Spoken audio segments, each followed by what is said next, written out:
ලෝකෙම තොපිය අමතක කරලා අද ලෝකේ කවුරුත් ලංකාවේ ක්‍රිකට් ගැන දන්නේ නැහැ. කවුරුත් අපි ගැන කතා වෙන්නේ නැහැ. අපි අද ලෝක සිටියමින් පැකිලා ගිහින්.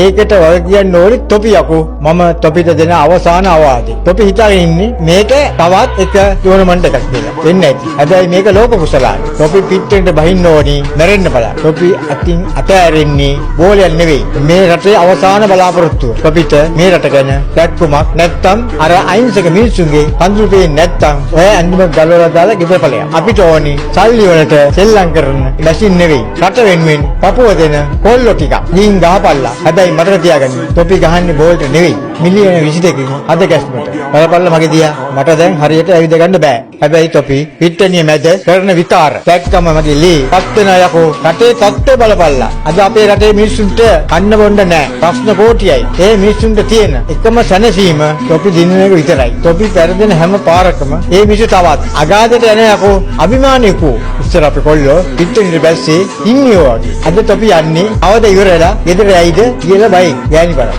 ජය වේවා ශ්‍රී ලංකා. මම උඹලගේ අත්තා.